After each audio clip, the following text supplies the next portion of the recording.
Okay guys, this is your lab safety video. Okay, you need to have this watched and lab safety quiz done before you come in for the first time we do lab. Now, lab safety is very critical to how we do lab. We want to learn good habits now that will continue on through your college science career, okay, and maybe into your workplace. Now, there's a copy of the lab safety rules in the lab module on mastering. I would suggest, if you haven't already, that you print out these lab safety rules so as I go over them, you have them in front of you. Also, it's a good idea to go ahead and print out your lab safety quiz. You could fill that out as we're going through this. The lab safety quiz has to be turned in when you come in to do your first lab. Now, let's talk safety. Now, this is not for me to be mean. This is to keep you safe, and you've got to comply. You can get a 0 grade for a day if you don't comply to lab safety, or you could get hurt. So we start off by talking about safety goggles. Okay? Safety goggles. That's these. Okay, safety goggles. Right there, safety goggles. Okay? Now, safety goggles should be worn over your eyes. They don't do any good down here. They don't do any good up here. Safety goggles got to be here. Now, I know this year for COVID, we have to wear our masks and our safety goggles, and we look like something from outer space, but it's the way it's got to be, so wear them. Okay? So, safety goggles. They protect you from flames, they protect you from chemicals, they can protect your eyes from hot water. Wear them. Now, remember, be careful. Carelessness in here it can be painful, and be aware of your surroundings. What your neighbors are doing might be the thing that hurts you. Unauthorized experiments are prohibited.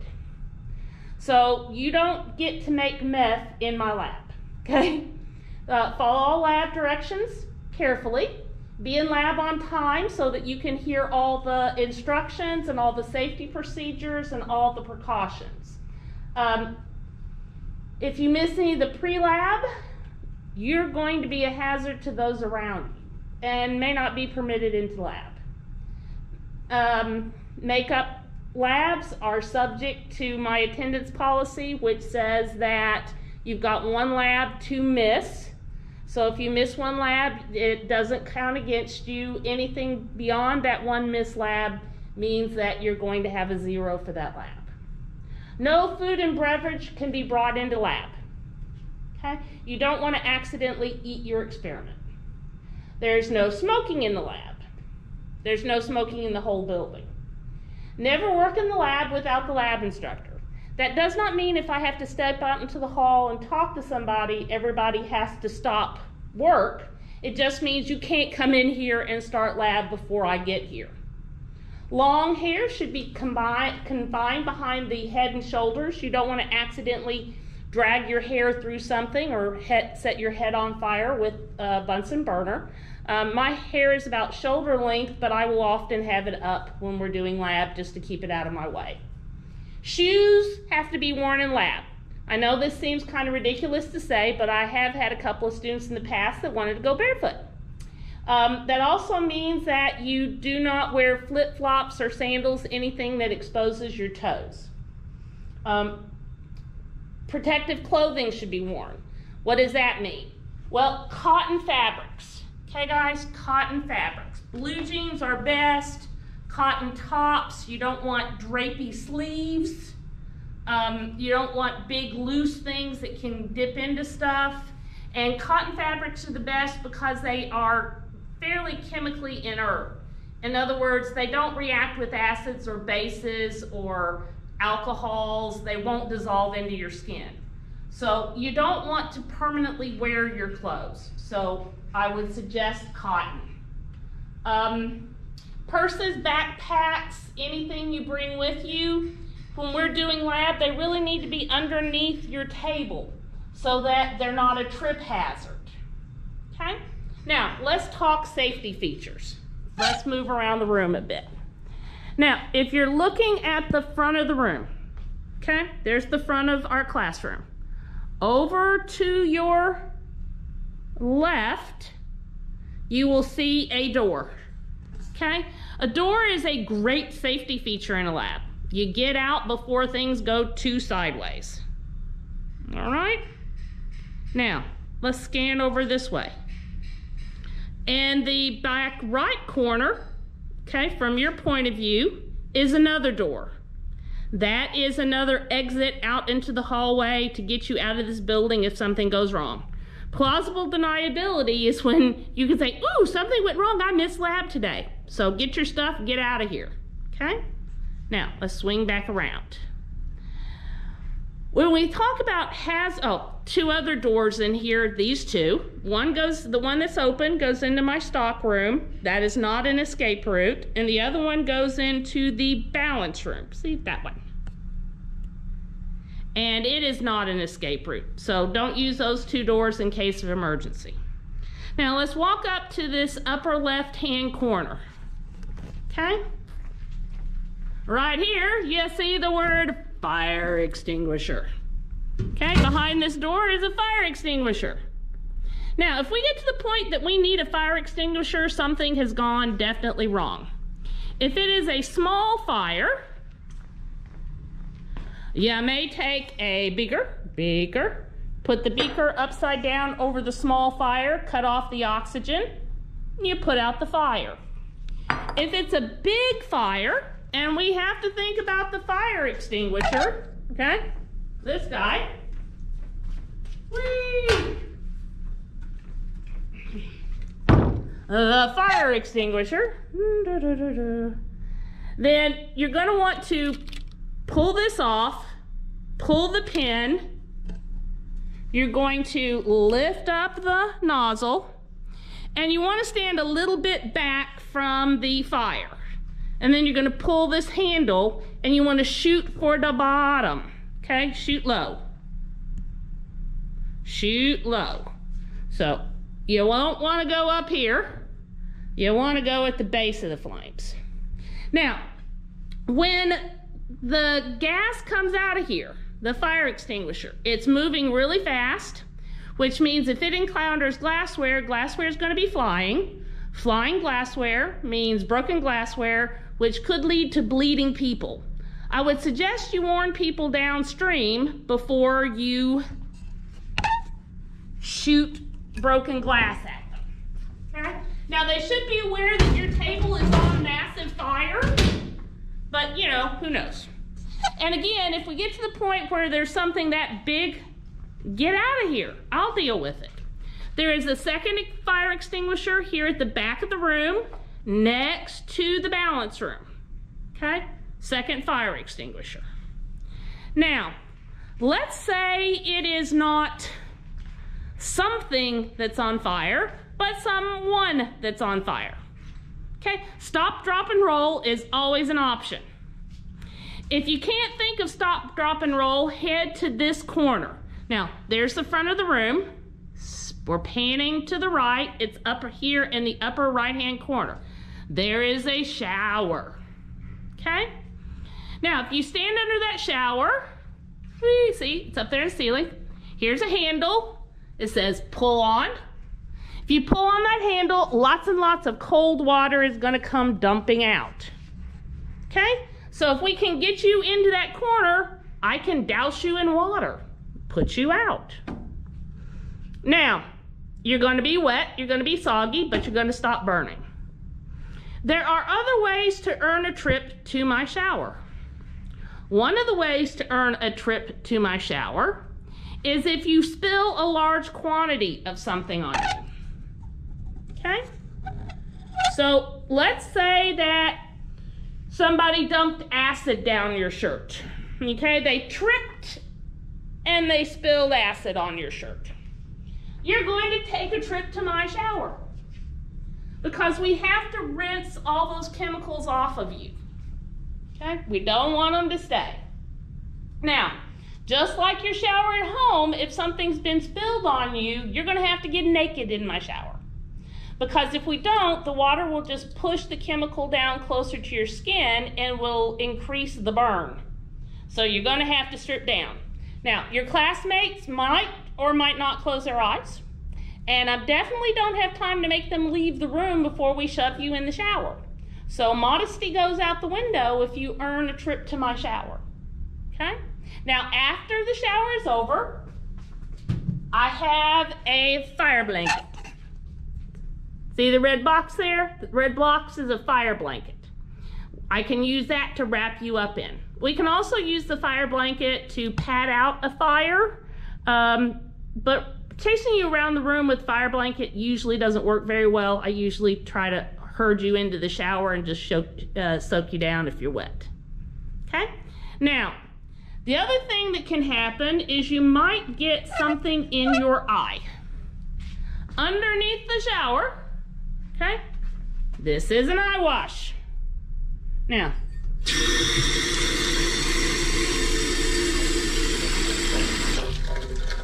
I push the handle marked push.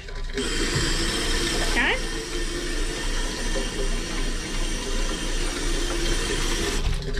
If you are not wearing goggles, you might earn a trip to my eye wash. Now, the eye wash is there if something gets into your eyes and we need to clean it out. If I have to take you to the eye wash, and please wear your goggles so we don't have to do this, I have to hold your head down in here, fuss with you about opening your eyes, and I have to hit this handle and I have to rinse your eyes out. I'll send somebody to go tell security what's going on, somebody else to call 911, and I will have to stay here with you until emergency personnel arrives. If you start to fade on me, I will let you up and take a few good breaths, and we're going back down again. Okay? But the eye wash. Now, over here on the right-hand side, if you're facing the front of the room, you find the fume hood. Whee! It's the only one in the room. Okay? The fume hood is there if we're going to make things that produce gases we don't need to be breathing in. We'll do it inside the fume hood. Notice I've only got one. So that means we're not going to do a whole lot of smelly things because I've only got one fume hood. Okay? So quick review. Facing the front of the room. Okay? Exit there. Exit there. In this corner, we have the shower and the eye wash. We have the fume hood, and there's a fire blanket. Over on the other side of the room, next to the door that's on the front of the classroom, is a fire extinguisher. Going along the wall, we hit a door to the stock room, door to the balance room, and another fire extinguisher. And then going all the way around to the back right corner, if I am sitting as a student, is the other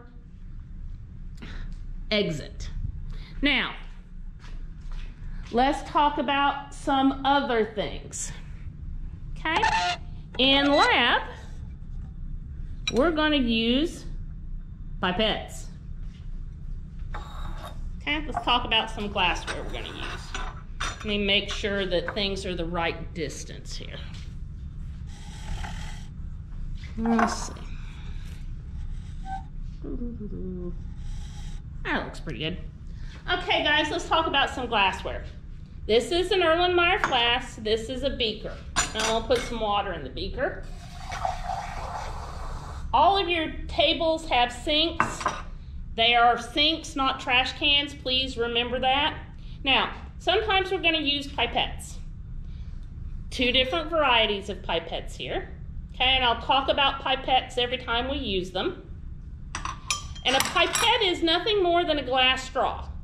We all know that we put our mouth on one end of the straw, we put the other end of the straw in the liquid, and we draw up. Well, you don't want to do that in chemistry because you don't want to accidentally eat your chemicals. So we're either going to use a pipette bulb or a pipette pump. Either one, you just insert it no more than 1/4 of an inch into the device. Pipette pump, you squeeze at the top, squeeze the air out, and then there's a little button marked S.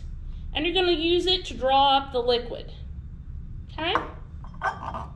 Now, with a pipette pump, again, you just barely insert it, but it's got a little roller on it. And you roll up. Okay, and this pipette pump is not working very well, but it rolls up. And then when you want to release, I usually draw it up past where it's going to, and we'll talk about technique when we use them. I'll show you how to drain. Okay? But pipettes. Now, other things that you're going to encounter in here, you're going to encounter gas jets. Okay?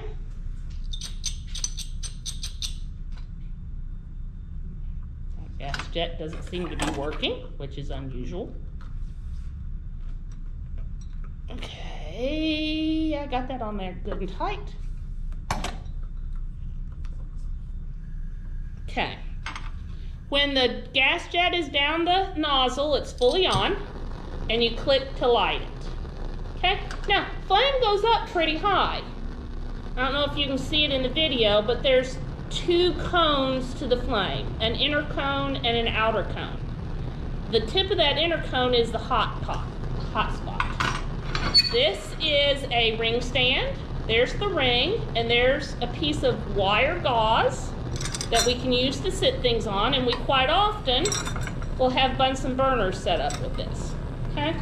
Now, you want to stop a flame when you got a Bunsen burner? Turn off the heat. Okay, turn off the gas, things stop. So this is an atypical setup that we will produce. Now, let's see what else we need to talk about. Okay? All right, we've talked about mouth suctioning a pipette. Come on, computer, work with me here. Never taste your chemicals. Okay? So you don't want to accidentally eat your experiment. So no matter how good it smells, no matter how hungry you are, please do not eat the chemicals. Let's see. Since the computer is being a butt. All right, now, other things we need to think about.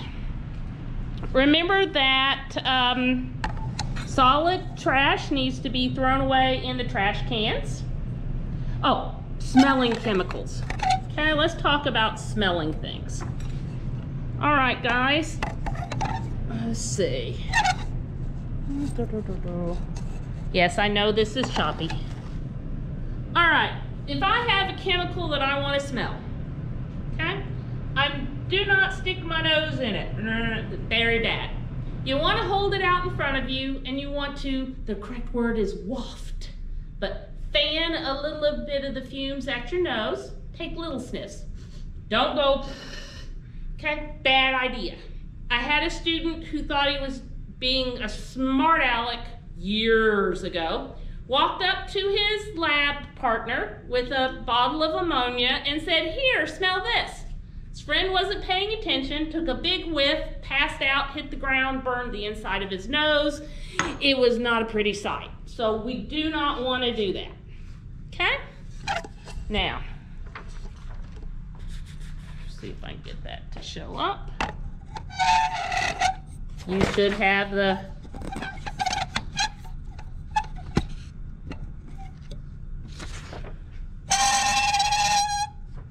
all right.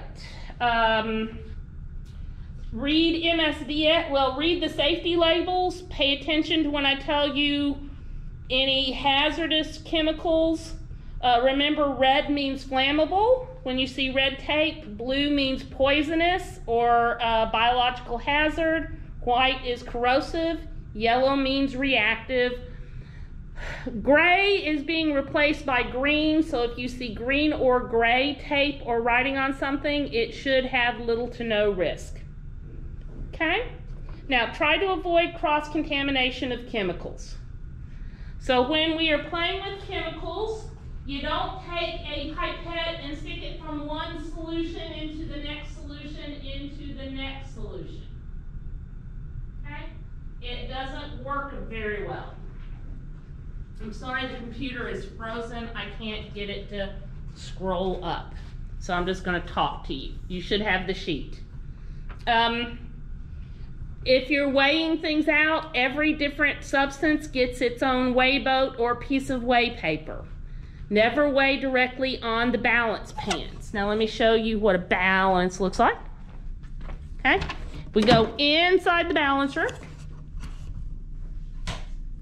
We have multiple styles of balances, but no matter what balance we're using, we never weigh directly onto the balance pan.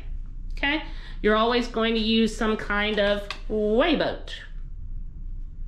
And we'll have little spatulas to measure things out with. And